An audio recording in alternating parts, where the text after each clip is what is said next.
Hello and welcome to the Modern Homesteading Podcast. I'm your host, Harold Thornbrough, and I'm joined today by author Ryan Blosser. Does it feel weird being called that? You just wrote your first book, didn't you?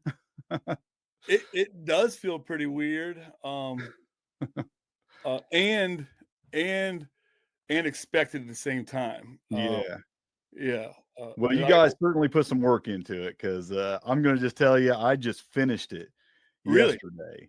And now let me tell you something. When I get people approaching me all the time about wanting to come on with their books and talk about their books and stuff. And I do interview a lot of authors. And here's the thing, generally they'll send me a review copy of their book and I'll skim through it and I won't, I'll just look at the subtitles and briefly look at it and then jump on and have a conversation with them. I'm going to tell you, I picked that book up and I started reading it and I could not stop reading. I read the entire thing in 2 days. That Great book. I got goosebumps. We've not heard a lot of feedback yet because it's so it's not even out yet. And thank you, thank Well, you.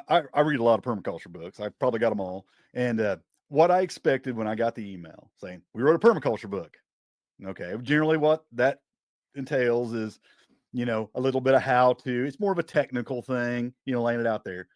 And we're going to get into what makes your book unique. And I want to jump into that here in a little bit. But I just want to tell you, it's very unique. It's very different, and it's really, really good. So we'll just start with that. We'll get everybody on the cusp of hearing what makes it different. But I think it's fantastic. But first, I want to just jump in and talk a little bit about you and obviously your co-author on this book, Trevor. How you pronounce his name? Is the Piersol. co-author Yep. Piersol. Okay, he's the co-author on the book, and both you guys are just doing a ton of great stuff. But I want to hear your story a little bit about. I mean, what gets a guy from where you begin to writing a book like that? I mean, how'd you get into growing plants? How'd you get into permaculture? I'd like to hear that story. And so I'll tell my story. Trevor and I's story are both very different, but also similar.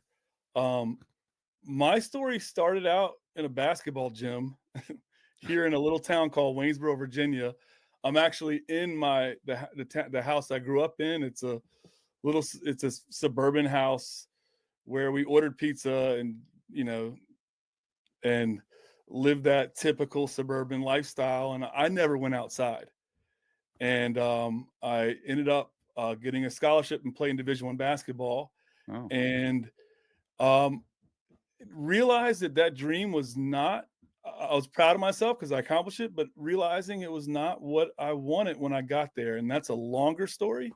But in a crisis uh, moment, I gave back my scholarship. I dropped out of school, and I had met who would become my wife at that point, and I said, let's get out of town. And I wanted to go to Costa Rica, and she said, "No, you need a job. It's gonna be easier for us to get jobs. So let's go to Hawaii." yeah. And we both moved to Hawaii. And when I was in Hawaii, I started to surf. And while I was surfing, I started to feel uh, the rhythm of being outdoors and fell in love with that sensory experience and that just being outside. Yeah. Combine that with me starting to do a whole lot of reading because I needed to figure out what was next in my life. And I discovered the writings of Bill Mollison and David Holmgren. And this is probably back in 2002. And in that moment, I said, how do I do this for the rest of my life? Um, and started growing. I think I started with basil out in Hawaii. I started going to farmers markets.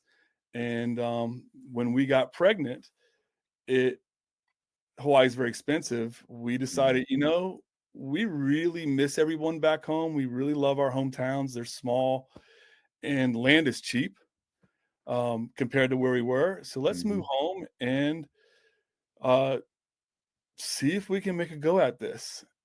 And my wife was into it. I was into it. And so we came back here to small town Virginia, Shenandoah Valley, and have been trying to build a homestead and permaculture life ever since. Yeah, that's awesome, man. And now you're really involved with an actual PDC, right? I mean, you guys have a Shenandoah Permaculture Institute there. Yeah, yes, that we started. I started that back in 2011. I Mm, forget, it's in the book. Because I just got hired to run a nonprofit farm called Project Grows, and the farm manager we hired, I wanted to train him up. Uh, Fun story, he's actually Sam Berenstain, the grandson of Stan and Jan Berenstain of the mm. Berenstain Bears.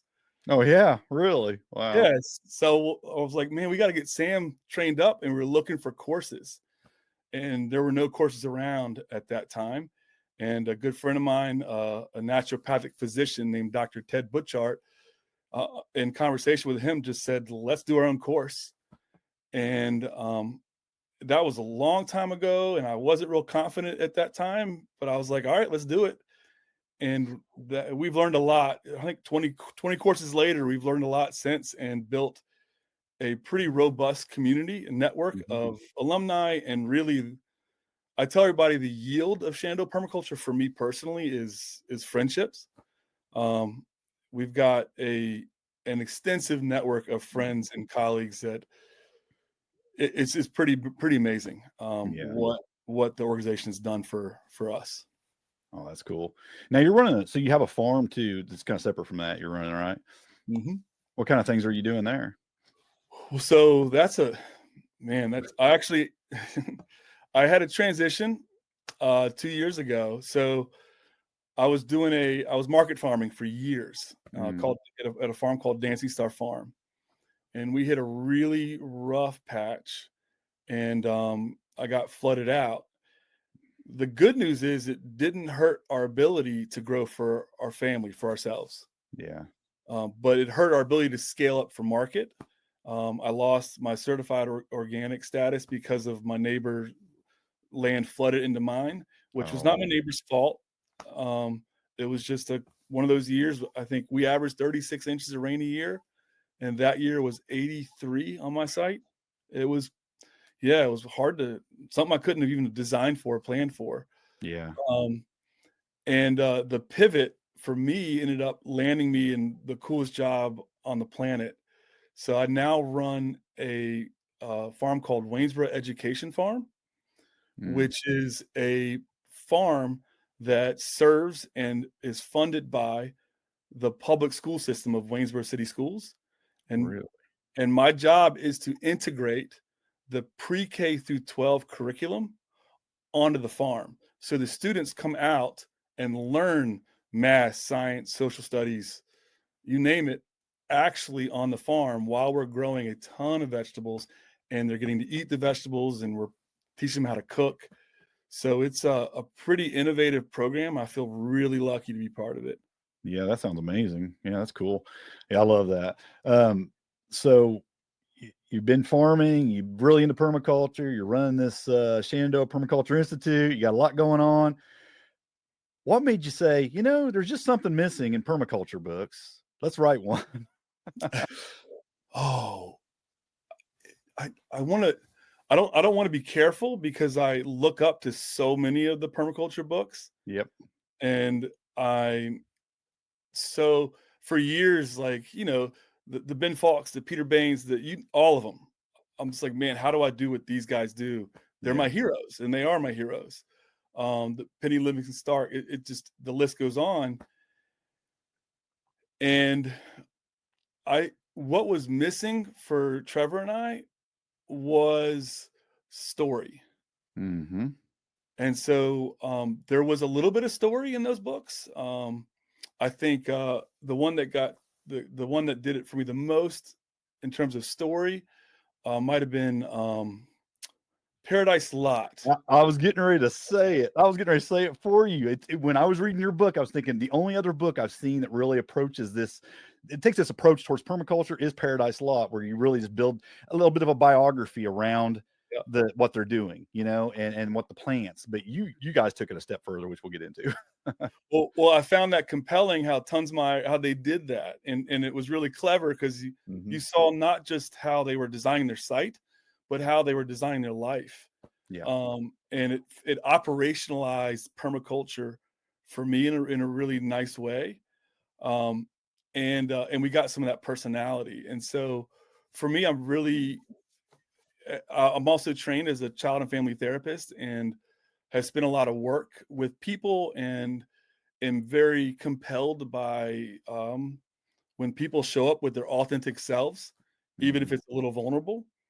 And to me, that idea of a vulnerable story and using that to encourage, inspire, uh, also say this is going to be a little difficult, y'all, so get ready. um, yeah, that was missing for me. Yeah. Um, yeah, Yeah, and for that's one of the things that I think you're right. Like, I sit down with a lot of permaculture books, like I said, and when I'm really looking, and what I'll do is I'll just kind of look at the topic of what I'm trying to do at the moment. Generally, I'm not really just like reading cover to cover. Paradise Lot was one of those that was kind of different. The only thing I hate about that book is every time I reread it, it has this list of plants in there that I don't have. So I'm always Googling, trying to learn more about them. And then I go out and make a purchase of another plant and I have to yeah, find a place to put it. It's the only thing I hate about that book. But other than that, I love it. And I love to just read it. I've just read it. I've read that book through, 3 or 4 times since, the nice. last few years. And, but those other books, most of the other books, it's just, if I'm trying to maybe rework how I manage water on my property, I'm going to go to those chapters on manage water. Or if I'm looking for something on growing a guild, I'm going to go to those chapters on those. And I'm just going Yes. to read that stuff. But yours is the type of book, just like Paradise Light, that you just basically you sit down and read it and you enjoy the entire book. And it makes you understand permaculture, I think, in a little bit different light, because it's like you pointed out in the book, and as you're sitting here talking about that, it's really about relationship and connection and more than just this technical aspect of put this plant here, make this plant do that, support this species, do that kind of thing. Exactly. I mean, as we I got into this life. I started growing plants for two reasons. One was because I wanted to be an athlete that used my brain outdoors, and so for me that all locked it all into place. Like Tied that's it it. together. Yeah.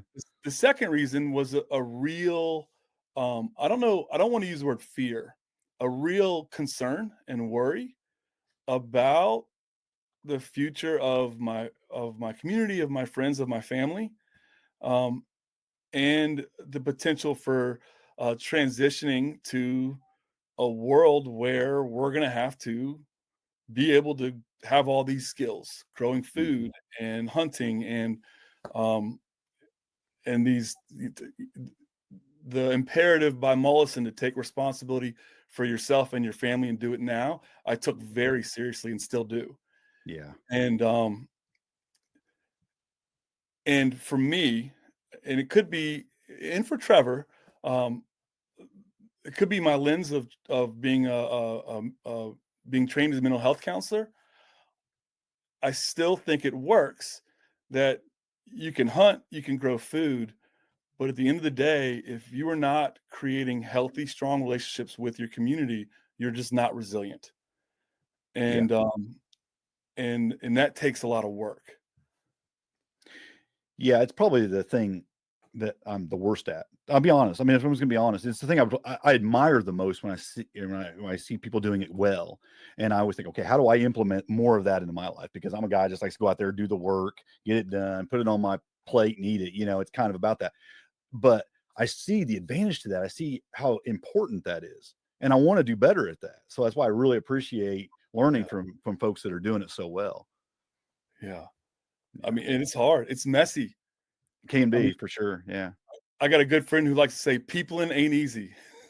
It definitely isn't. Sometimes it's very difficult, but I think it can also bring you some of the greatest joys in life as well, if it's done right. Joys and resilience. I mean, Mhm. Yeah, every major.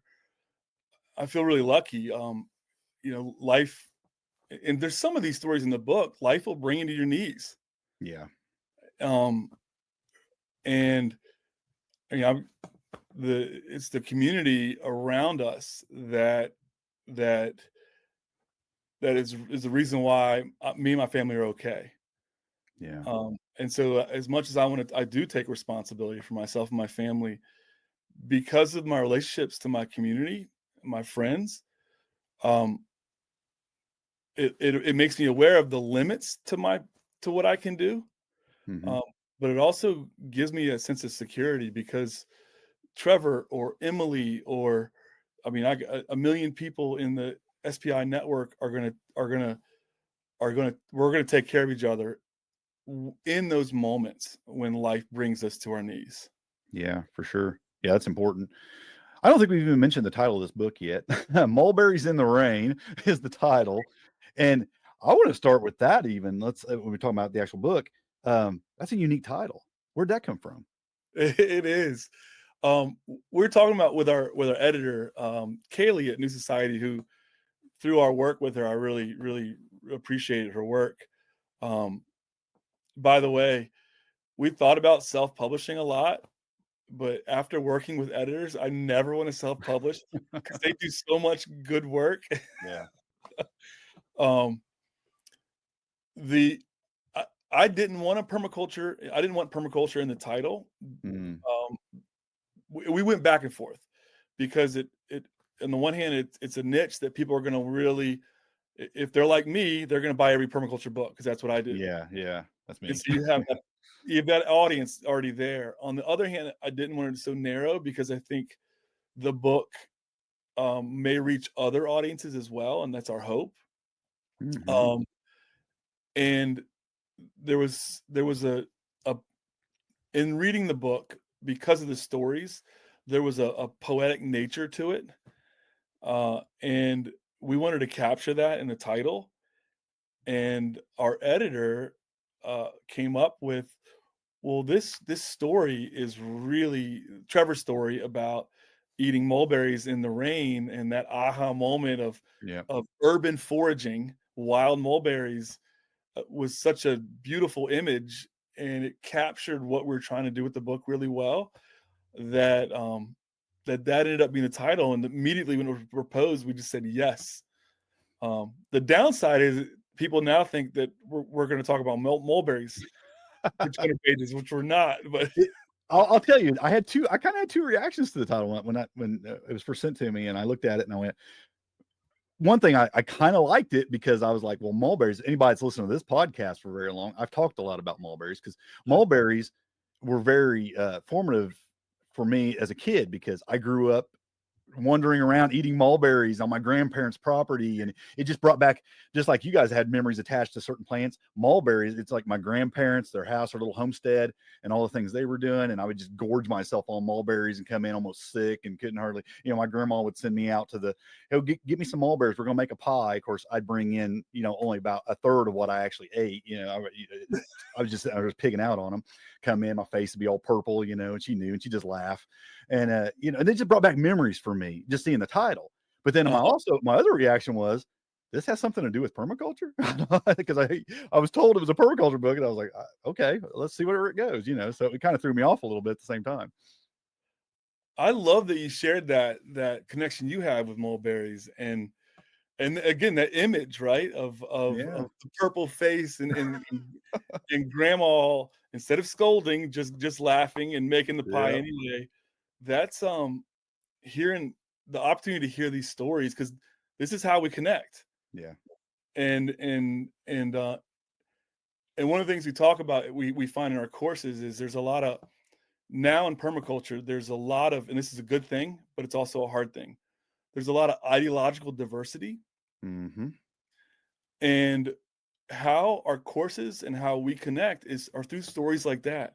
yeah, Because what we're all trying to do in permaculture, no matter how much we disagree on specific um, ideas or specific policies, we're trying to take responsibility for our families and our communities and create resilient homesteads and resilient neighborhoods and resilient communities. And we're doing that through good food and taking care of the planet. And yes. so your mulberry story, that's yes, that's what we want to do. We want to hear more of those. Well, yeah, but your book is full of stories, kind of like that, but even deeper, of course. Do you have a? I think we've let people know kind of how you're doing it. You wrote this book, and you're in a lot of it. You're taking individual plants and you're Mhm. tying your stories back to those plants and why that plant was important to you and why you planted it and what it reminds you of. And I think it's cool. Do you have a favorite, maybe one that really sticks out to you as something that, boy, I really like that this connection with this plant, and it was one that just always hits me hard. There's so many of them. Yeah, you have a lot. I didn't know if you had maybe one that really stuck out to you as one you thought would be useful to share, just to give people a flavor of the book. Oh man. Probably the most powerful one that I'm connected to is I love the chicken one um because my daughter, who's now out of the house and she's 20 years old, I'm never gonna get that time back. Yeah. Um, and the next one I'm really connected to is my son, the Che tree. Um, Mm. the that story gets me. And so do you want me to tell a version of that Yeah. right Do now? you want to? Yeah, I just want to give a brief, little bit about the story, what happened there. Yeah. So this is our second child we're having, and we had I always tell everybody we were young when we had my daughter, and it was easy. It's never easy, but compared to when we got older, we were like in our 20s, and then we had my son. We were 36, and that 8-year difference, man, it made a big difference. It was much harder, and my wife's pregnancy was a little more difficult than the first one, and we we had a midwife, and because of our distance from a hospital, we chose to have the child in a hospital, and um, it was a really tough labor for her, for Joy, and it was also it was exciting, because the hospital was really willing to go along with how we wanted to have the child. Hmm. Um, and at one point, the midwife turned to me and said, You want to catch the baby?" And I was like, "Absolutely." Do I have to wash my hands? No, I think I said, "Do I need gloves?" And she goes, "Your hands are clean, aren't they?" And I said, "Yes, they are." She's like, "Well, then get in there." And I was like, "Yes, I'm gonna deliver my son. I'm gonna deliver my child." So I got in there and got ready. Um, and Joy had been laboring for so long now. And there were all these nurses lined up in the doorway because they'd never seen a father deliver the baby. And I thought, because I have at my worst, I've got this big ego, and I thought the midwife thought I was this great guy and I could handle it. And you know, no, she had something else in mind, and it was really interesting. So I get in place, and baby's coming, and just before that, the midwife had noticed that my son's heartbeat was disappearing when my wife pushed. Mm. I didn't notice it until afterwards because then it all made sense. And so I'm getting ready to catch my son. Midwife's yelling at me. It was chaos. Like, what, you're not gonna break him. Just grab him, pull him out. And so I delivered my son. When he came out, he had the umbilical cord wrapped around his neck. And the midwife very gracefully reached around me. She had planned the whole thing. It was amazing because she knew it was going to happen, and just slid the umbilical cord off, right, and immediately said, "Put baby on mama's chest." And I did that, and the room was silent. And I'm sure it was like 10 seconds, but it felt like an hour because baby was blue and not there's no noise. And at this point, my like pride and all those wonderful feelings turned to fear and terror. And then the silence was broken with a loud scream, and it was a beautiful moment. And during that chaos, midwife goes, "Okay, now we got to get ready to deliver the placenta." And that's when I turned to the midwife and I was like, "Hold on, hold on. What do you mean, hold on?" I was like, "Hold on, I got to get the cooler." She's like, "What cooler? What are you talking about?" And my wife and I had planned to take the placenta home and actually eat it later. And so I forget the term. There's some term for it. And after a few back and forth, the midwife was tired and all these things. Was finally was like, just don't tell anybody. Just go ahead and do it. So my dad gets these like 1970s style beer coolers. You know what I'm talking about with like Yeah. the the lime green color. Yeah. And we get the placenta into the cooler, and he walks out of the hospital with the placenta, and it goes into the freezer. And I mean, a lot of things go into a freezer. And sometimes you forget what's in your freezer, Yeah. which is an abundance problem, which is a good problem. And so every year we're cleaning out the freezer. We got some deer steaks to give to this neighbor. There's some pork belly to give away to someone else because we're getting ready for hunting season and whatnot. And I pull out this bloody mess, and I'm like, "What is this?" Forgot And my all about wife, it. yeah, my wife's like, "That's a placenta." And I looked at her, I was like, "I don't wanna eat this anymore." She's like, "I don't either." And so we've got this symbolic and biological energy that's been frozen in time, and we don't wanna waste it. So what are we gonna do with it? We don't wanna eat it anymore. And we decided that, I had a shade tree and from Michael McConkey, got up at Edible Landscaping. I don't know if you've heard of them, but Mhm. it's an amazing nursery, and Michael knows his stuff, and so does George, who works up there. And we'd gotten a shade tree and decided that we were going to plant the placenta with the shade tree. And so the beautiful thing about that shade tree is that every year the family gathers around it and picks shade fruit and just eats till we all have sugar belly and retells that birth story of my son, Yeah. and he calls it his tree, and, that plant and the shade tree is always gonna be part of our family mythology now, and is a character in our lives, um, and in fact, the shade tree, I think I told this part in the book, that we had a hard winter, I'm sorry, a hard week of one winter after an early sap rise, and it killed the graft on the Che.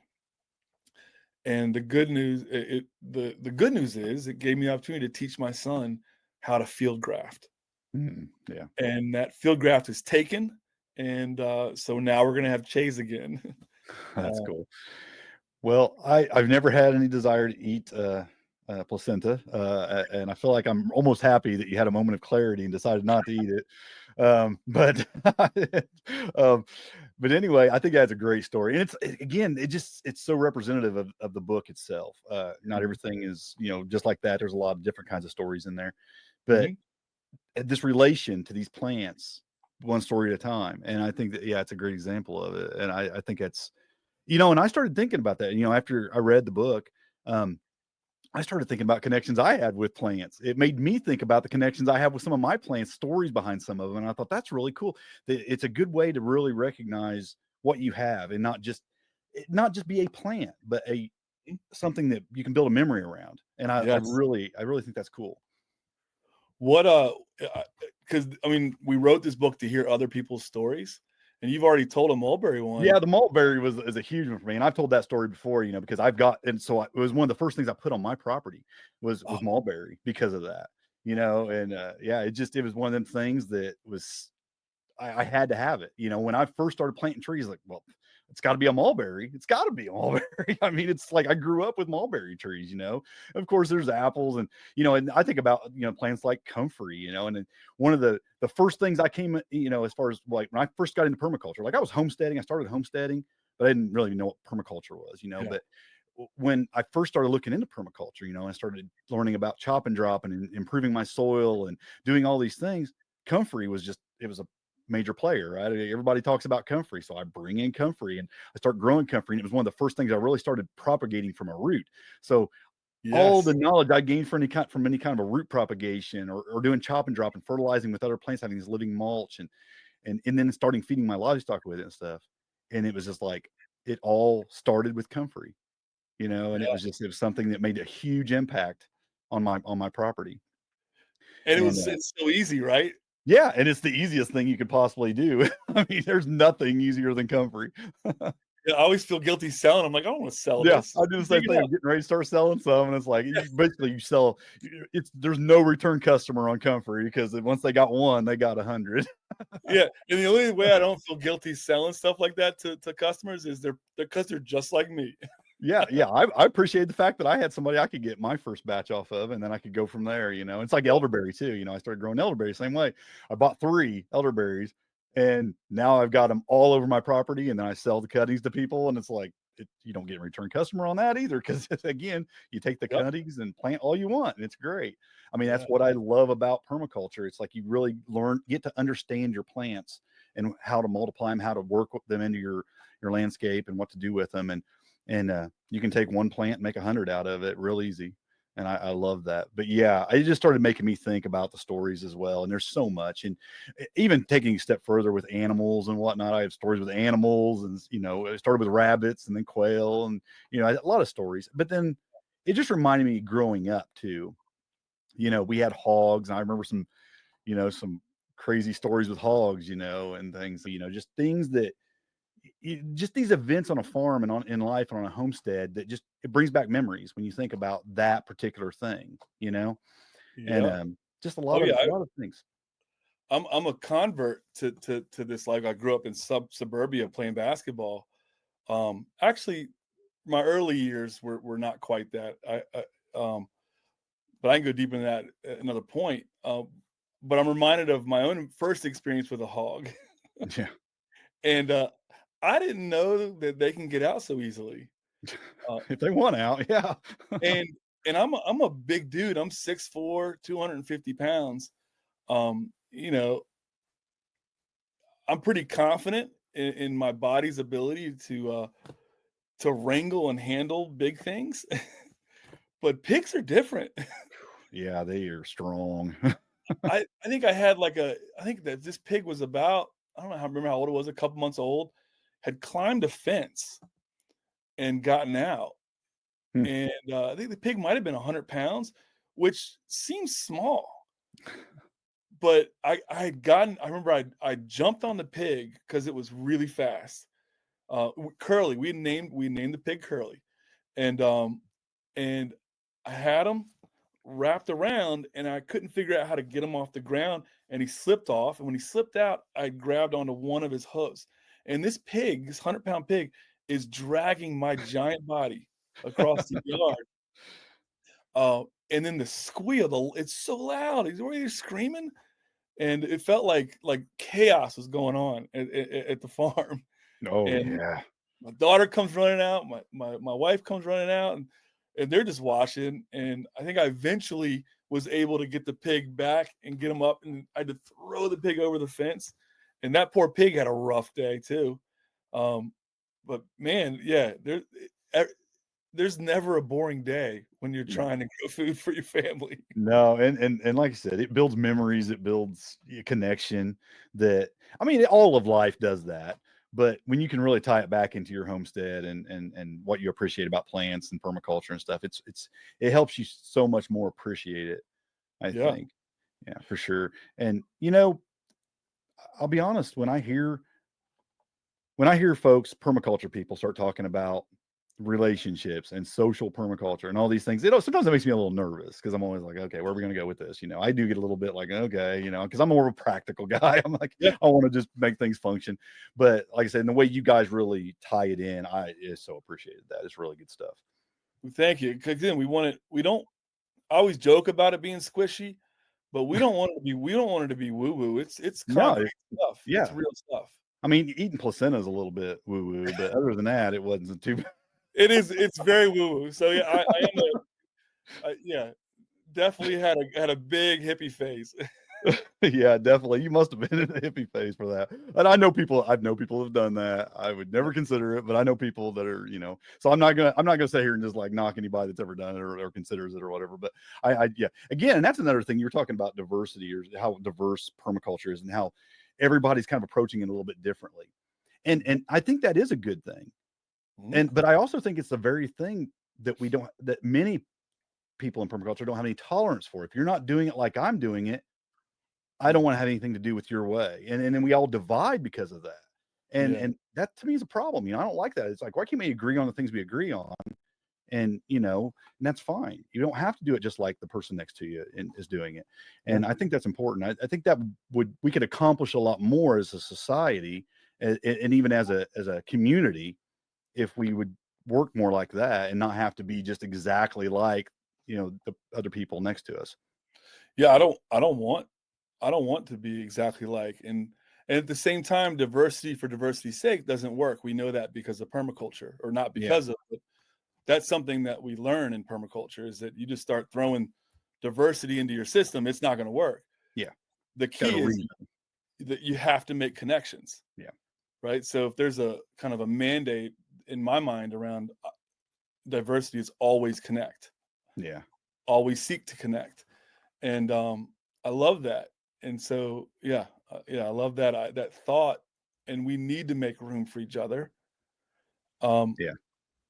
because if we don't, then we don't have community. Yeah, yeah. It's so important. Like I said, when I first got into it, I honestly couldn't have cared less about community. It was one of them things. I've been doing this for several years now, and when homesteading and permaculture first came on my radar, I guess that was a surprising thing to me because it's like I didn't even notice it as an important thing. It's like it never was on my radar at all, and it was just all about self-sufficiency, getting my property to take care of me and my family only. And it wasn't, I just didn't have those outside thoughts of building a community in any way. But as time went on, I started seeing how much more important that was. And to be more self-sufficient, I think you have to have some community sufficiency. You have to bring them together because you really can't even, okay. I look at people from the preparedness mindset, Yeah. people who even do it that way, who think that they're going to do it all alone. Hmm. Well, it's like I try to convince people, like, if you think that you're going to be able to do it alone, I think you're out of your mind. For one thing, when people see you got things that they don't have, you might have to deal with that, and nobody wants to deal with that. But if you have a community involved and you're working with all your neighbors and all your friends, and it's so much more resilient and so much more, as far as a preparedness mindset goes, it's just so much more secure. Yeah. Um, and I think it's the same with anything growing food. You can't grow everything you want, especially depending on the size of your property. And even no matter how big your property is, you really can't. But, if Joe down the street's growing something a little different, you guys are able to, swap and work with each other. I think that's awesome. And that's what it's about, I think. And building those friendships too, just having somebody watch your back and be there for you because, you were talking about your neighbor's property flooding onto your property and, things like that are just going to happen. They are. And you need people to help you and be there for you when you can't do anything about it yourself. We had floods last week Oh, wow. and our property flooded. And once every 10 years, our basement floods in our house. And it was one of Oh, those events. We had massive floods come in and my basement flooded and it took out my furnace and it took out my water heater. And I had to oh, fix both this week, this weekend, yeah. this last weekend. I mean, these things just happen. And it isn't because of a poor design necessarily. It's just when you're overwhelmed, it just happens occasionally. When and weather just gets weirder for us in Yeah. our area, and it's really hard. Yeah, I'm working on this next book that kind of talks a little bit about that, the limits to self-sufficiency, and Mm, explores that. I I come through it. I I mentioned big ego before. I'm a ball player. I was a ball player, and I moved through life with a bit of a swagger and devil may care attitude, um and I'm the hero of my own story, and I can take care of everybody. I can take care of myself. Um, and had some prepperish kind of mentality early on in my permaculture journey. My wife likes to call, like, my crazy corner of bean cans. um, and I have a friend who's part of the SBI community, Dr. Laura Mentor, who's an anthropologist, and she had done a lot of studies on indigenous communities, um, in the Amazon. uh, and in our conversations, we're talking about how that individuality isn't near as common in indigenous communities, and how um, often in our communities that that individuality can be a place of vulnerability. And I Absolutely. wasn't quite understanding the point until I had this omelet one morning, and it all snapped into focus. And I was sitting down. I don't know about you, but one of my favorite meals of the day is breakfast. Yep. And it's got to be big, epic, every single one. And I look forward to it, especially when there's no market, there's no rush. Like it's a nice slow morning. Um, and I had this giant, beautiful omelet that was goose eggs, and I'd put some old venison, some last night's venison steak in it. I'd cut up some collard greens in there. I think there was some organ meats, you name it. And and I was like feeling all proud because my family was eating it too, and I'm thinking I did that. And in that moment, when I started to go over all the listed ingredients, it dawned on me that I actually did none of that, or I only did part of it, right? So like the goose egg was something that a colleague had handed me. I don't have geese on my property, and she heard I like goose eggs, so she brought me a goose egg, Mm. right? And the blood sausage in there. I don't know how to make blood sausage, but my friend Emily with Shando Permaculture and her husband Logan, we had slaughtered a hog, and Emily had caught the blood and did all, the whole process where you couldn't let it Mhm. coagulate too quickly, and then taught my wife and I how to make the blood sausage. The deer I killed was not only at my friend Jim Rutt's farm where I killed his deer, and he gave me permission to be on his land, but I was borrowing Trevor's rifle because I didn't have a rifle. I'm a bow hunter, and it was rifle season, and I was like, all right, I'm going to use a rifle. And the collard greens, I could not grow collards until I went at a VABF conference, Virginia Association for Biological Farming, and had a conversation with Ira Wallace, who I think wrote a book on collards. And she was talking about different varieties. Mm. And anyway, the point of the story is I was sitting there feeling all full of pride about what I had just done and provided for my family. But when I dialed into each ingredient list, it was not me. It was my relationships that Yeah. created that food. And that was a big moment of realization. Wow. Yeah, yeah, it's a good thing to realize that too, because I think we need to I think it's good to feel positive about the fact that I can go out here and grow some of my own food and be able to put my food on my table. And, I think it's important to feel good about that. And if you can do that, but it's also, I think, important to recognize that you didn't do it alone. You gained that knowledge from someone. It might have came from your parents. It might have came from, a friend, or it may have came from people who were doing it on YouTube and you sat down and watched it, but you, Yeah. you gained that knowledge from somebody else, and it wasn't alone that you did it. And, to figure it all out. And I think, yeah, I think it's important to realize that and then pay attention to that and then understand that going forward, how important it is to maintain and build relationships so you can even grow more and do more. Yeah, and in fact, you reminded me, we wrote about the 8 forms of capital, the idea of Yeah. yeah, in the book.